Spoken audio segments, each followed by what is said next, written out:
रहे हैं। और एक सवाल जो है कि जो पेशेंट्स जो लोग हैं जिनको डायबिटीज़ है, क्या हार्ट अटैक उनमें थोड़ा डिफरेंटली प्रेजेंट करता है? या सबसे इम्पोर्टेंट सवाल है ये।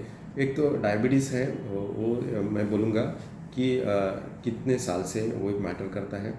सेकंड थिंग, वो सालों में आपने इसको कितना अच्छी तरह से कंट्रोल में रखा है वो मैटर करता है। सेकंड थिंग, आप क्या मेडिसिन बराबर लेते हैं नहीं लेते, लाइफस्टाइल मॉडिफिकेशन है।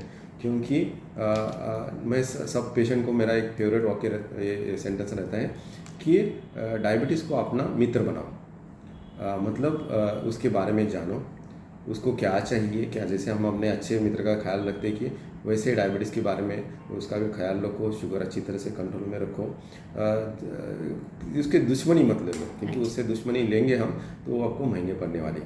तो जैसे आपने पूछा कि डायबिटीज़ लोगों में हार्ट का इशू क्या रहता है, तो डायबिटीज़ अनकंट्रोल रहेगा, बहुत सालों से रहेगा, तो वो सारे नसों को, हार्ट के नसों को तो वो प्रॉब्लम कर ही देता है।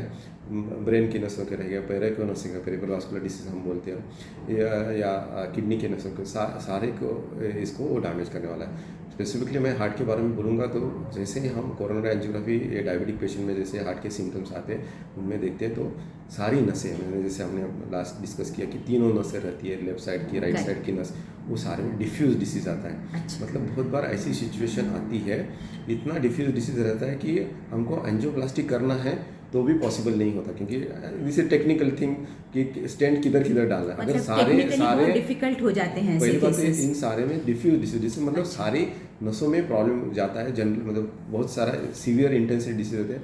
आर्टरी की जो कैलिबर रहती है, very small calibre, we can see the thin arteries we can see, and diffuse disease we can see, and very bad to treat for a cardiologist. It is a very challenging. दूसरी बात है, even वो diabetes अगर angioplasty हम कर देते हैं उसमें, उसके बाद भी रिस्क ना, अगर आपने लाइफस्टाइल मॉडिफिकेशन नहीं किया, शुगर कंट्रोल में नहीं रखा, तो फिर से दोबारा दूसरे किसी जगह ब्लॉकेज होने की चांसेस रहती है, या आपका जो स्टेंट डाला है वो भी कभी कभी बंद होने की चांसेस रहती है, डायबिटीज़ में रहती है। इसलिए डायबिटीज़ को आप अच्छी तरह से समझे, उसको केयर ले ले, उसका शुगर कंट्रोल में रखिए, लाइफस्टाइल मॉडिफिकेशन रखिए, डाइटरी जो भी आपके डाइटिशियन ने प्रिस्क्रिप्शन आपको दिया है वो पूरी तरह से फॉलो करो। तो diabetes is very bad disease if you not taking care of it. If you take care of it, it will be like आपका जैसा फ्रेंड आपका अच्छी केयर करता है वो आपका केयर करेगा। मुझे बस एक ये भी जानना था, क्योंकि हमने डायबिटीज़ के बारे में इतना डिटेल में डिस्कस कर लिया, तो हाइपरटेंसिव पेशेंट्स के लिए भी एक कुछ अगर आप बता पाते तो। डेफिनेटली, ये जैसे डायबिटीज़ है, ब्लड प्रेशर है, कोलेस्ट्रॉल, ये सारी हार्ट के लिए रिस्क फैक्टर्स हैं, उसकी वजह से हार्ट में डेफिनेटली डैमेज होता है।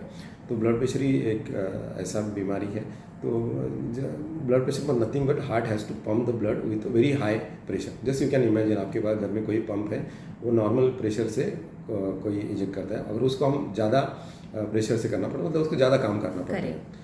तो ब्लड प्रेशर भी हार्ट में डैमेज कर देता है। हार्ट की मसल हम बहुत सारे इको में देखते हैं, हार्ट की मसल बड़ी बड़ी हो जाती है ब्लड प्रेशर के पेशेंट में। तो ब्लड प्रेशर के पेशेंट में भी दवा अगर डायग्नोस आपको होता है तो दवा बराबर लेनी चाहिए, नमक कम करना चाहिए, ऑयल वाली चीज़ें कम करना चाहिए, एक्सरसाइज करना चाहिए। एक्सरसाइज में हम बोलते हैं कि कार्डियोवैस्कुलर एक्सरसाइज बोलते हैं, जिससे हार्ट की धड़कनें बढ़ती है और कैलोरीज बर्न होता है, जैसे हम रनिंग बोलते हैं, जॉगिंग बोलते हैं, साइकिलिंग बोलते हैं, स्विमिंग बोलते हैं, या अगर पॉसिबल है तो जिमिंग बोलते हैं कि जिसमें आपके हार्ट के कैलोरीज बर्न होता है। ऐसे एक्सरसाइज को इन्वॉल्व करना चाहिए। अगेन सबसे इम्पोर्टेंट चीज़ रहती है कि ब्लड प्रेशर है उसको हम क्योर नहीं कर सकते, उसको कंट्रोल कर सकते। बहुत सारे पेशेंट मेरे पास आते हैं कि बोलते हैं कि हमने 1 महीना दवा ले ली, उसके बाद हमने बंद कर लिया। तो ऐसा कभी भी नहीं करना है आपको। बीपी की दवा है वो आपके डॉक्टर जैसे बताते हैं वैसे हमेशा चालू रखनी है।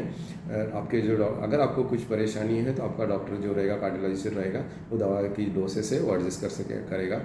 बट आप अपनी तरफ से कोई भी डोज एडजस्ट मतलब बंद भी नहीं करना है, बढ़ावा नहीं है।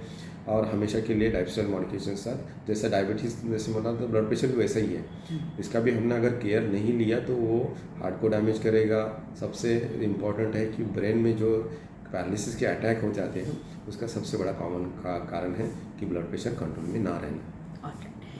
एक बस ये सच में लास्ट क्वेश्चन है। नहीं, आई एम वेरी हैप्पी बिकॉज ये अगर कोई ये वीडियो देखेगा एटलीस्ट उसको थोड़ी भी बातें समझ में आएगी कि डायबिटीज़ के बारे में क्या करना है, ब्लड प्रेशर वगैरह, हार्ट का एक आधा पेशेंट को सिम्टम्स आते हैं वो जल्दी जाएगा।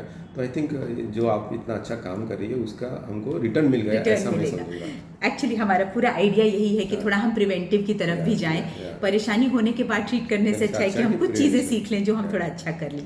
तो मैं ये जानना चाहती थी कि अगर कोई नॉर्मल पर्सन है जो फिट है तो उसको अपने एनुअल चेकअप्स कैसे कराने चाहिए, और हार्ट का क्या आप क्या रेकमेंड करते हैं एक नॉर्मल पर्सन के लिए? जैसे मैंने पहले बोला कि जैसे आपको आज पहले तो मैं बोलता था 40 के बाद करो, आजकल तो बोलता हूँ 30 के बाद ही करो।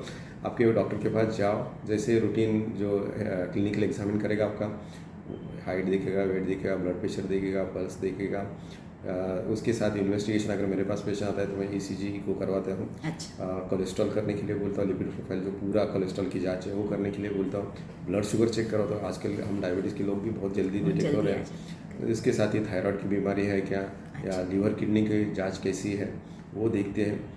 बाकी के हार्ट के जो रिस्क फैक्टर्स रहते हैं, HSCRP रहते हैं या बाकी के लाइपोप्रोटीन्स रहते हैं वो करने के लिए बोलते हैं। तो आजकल तो हेल्थ चेकअप के इतने पैकेजेस है तो उसमें ये सारी चीज़ें आराम से हो जाती है, डिफिकल्ट नहीं है। लेकिन तो आप जल्दी एनुअल हेल्थ चेकअप जरूर करा लेना। मैं तो बोलता हूँ सबको कि आपका बर्थडे ध्यान रखो, हाँ। आपका मैरिज एनिवर्सरी ध्यान रखो, या कोई भी ऐसी चीज़ रहे जो आपको याद रहे तो उसे पहले करो या तो बाद में करो। और लेकिन हर साल जैसे अपनी कोई कार रहती है उसका हम केयर करते, 3-4 महीने में उसको सर्विसिंग करते हैं उसका अच्छी तरह से, तो हम अपने शरीर का क्यों ख्याल ना करें?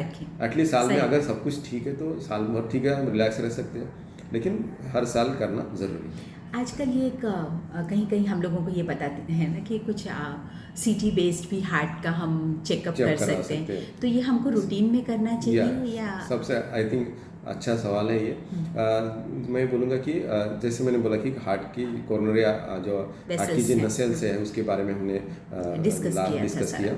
तो हम जो एंजियोग्राफी, ये कोरोनरी आपने जो पूछा है कि CT एंजियो के बारे में आप पूछना चाहती है, तो सबसे CT एंजियोग्राफी स्क्रीनिंग के लिए सबसे अच्छा टूल है। अच्छा। इसको बोलते हैं it has got very good negative predictive value. मतलब अगर आप मेरे पास आती है कि आप में कोई रिस्क फैक्टर नहीं, डायबिटीज़ नहीं, ब्लड प्रेशर नहीं, आपकी लाइफस्टाइल भी अच्छी है, और ऐसे सिचुएशन आपको रूल आउट करना चाहती है कि शायद आप रनिंग करना चाहती है या कोई एक्सर्शनल एक्टिविटी में ज्वाइन होना चाहती हो, तो लेकिन आपको पता चाहिए कि मेरी हार्ट की नसों में अभी तक कुछ गड़बड़ तो नहीं हुआ है ना, ऐसी सिचुएशन पे अपने पास 2 ऑप्शंस आते हैं कि कोरोना एंजियोग्राफी करने के, इधर हम CT एंजियोग्राफी करें या इन्वेजिव एंजियोग्राफी हम करते हैं वो करें। अच्छा। तो CT एंजियो आपके जैसे सिचुएशन में मुझे पता है कि शायद आपके इसमें वो नॉर्मल आने की चांसेस है। तो ऐसी सिचुएशन में जो है निगेटिव प्रेडिक्टिव वैल्यू, मतलब उसमें नॉर्मल आने की चांसेस है, वो नॉर्मल आता है तो नॉर्मल आता है। अच्छा। लेकिन उसमें अगर कुछ मतलब हम रिलाई कर सकते हैं अगर वो अच्छा आया रिपोर्ट, यानी आपका हार्ट सच में अच्छा है। तो CT and corona angiography is very good tool I can say,